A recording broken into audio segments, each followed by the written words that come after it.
Hello friends, అందరూ బాగున్నారా? మేమైతే అందరం బాగున్నామండి. ఈరోజు మనం ఒక 3 ప్రశ్నల గురించి మాట్లాడుకుందాము.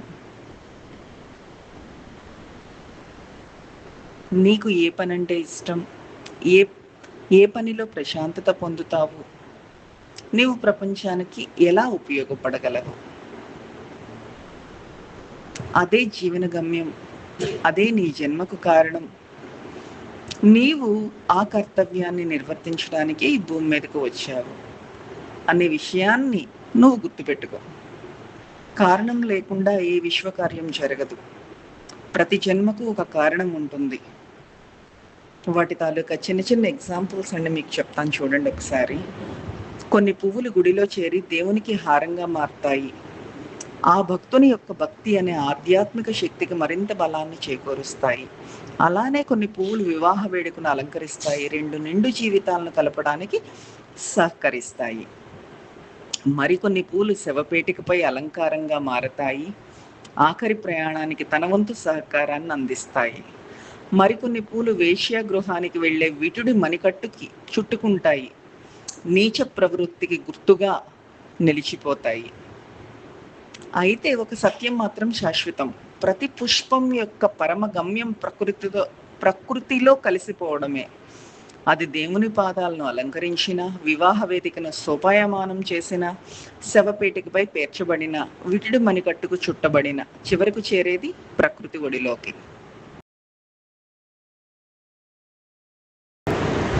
కానీ ఒక్క విషయం మాత్రం నిజం. ప్రతి పుష్పం యొక్క అంతిమ గమ్యం ప్రకృతి మాత ఒడిలోకే అన్న విధంగా ప్రతి మనిషి యొక్క అంతిమ గమ్యం ఆనందాత్మలో విలీనం కావటానికే.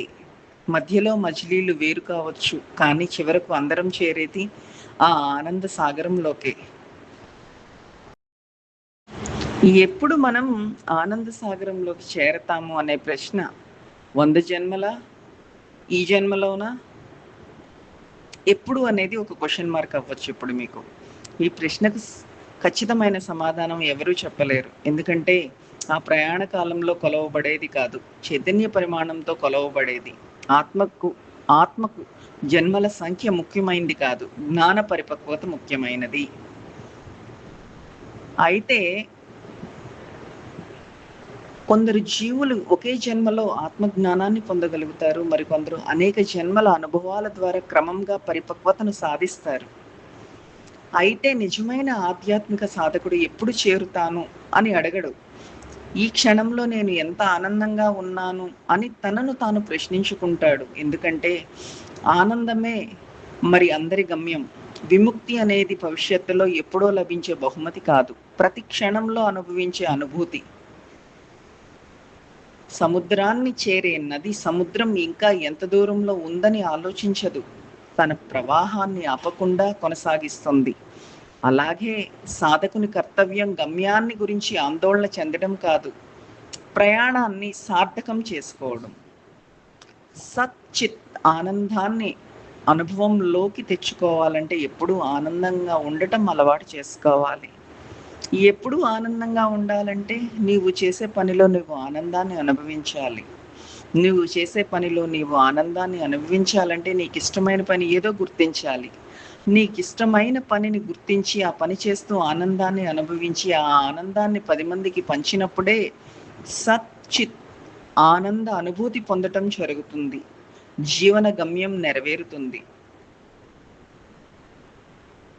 అందుకే ఈ 3 ప్రశ్నలు చాలా ముఖ్యమైనవి.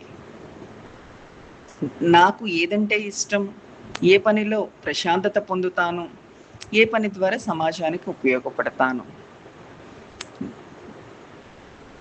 నీవు నీ జన్మ కారణాన్ని కనుగొన్నట్లే ఆ పనిని నీవు నిస్వార్థంతో నిర్వర్తించినప్పుడు నీవు అనుభవించే స్థితే నిర్వాణం. Thank you.